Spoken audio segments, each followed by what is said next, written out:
নমস্কার, শুভ সন্ধ্যা। র্যাপিড টাইমসে আপনাদের সকলকে স্বাগত। সারাদিনের সমস্ত খবর নিয়ে আমি দিয়া। দুর্নীতিবাজদের ছাড়বে না বিজেপি। ঝাড়খণ্ডে বিধানসভা নির্বাচনের প্রচারে গিয়ে সোরেন সরকারকে তোপ দাগলেন প্রধানমন্ত্রী নরেন্দ্র মোদী। রাজ্যে ফের ডেঙ্গির প্রকোপ, 20,000 ছাড়িয়েছে আক্রান্তের সংখ্যা, উদ্বিগ্ন স্বাস্থ্য দপ্তর। রুট ভিত্তিক টোটো চলাচলে নারাজ, আগের মতোই শহরে চলাচল করতে দিতে হবে টোটো। আজ এই বিষয়ে মহানন্দা নদীর চরে জমায়েত হয়ে বৈঠক করলেন শহরের টোটো চালকেরা।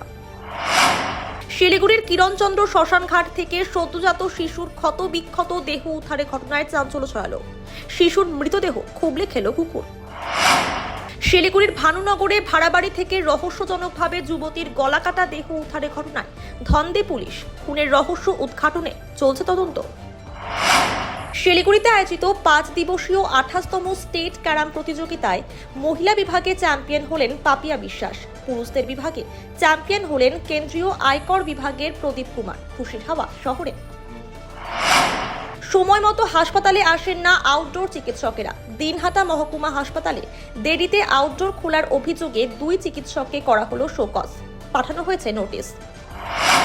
চিতাবাঘের আক্রমণে আতঙ্কে দিন কাটাচ্ছেন খড়িবাড়ির থানঝোড়া চা বাগানের শ্রমিকরা। শনিবার রাতে এলাকায় খাঁচা পাতল বন দফতর।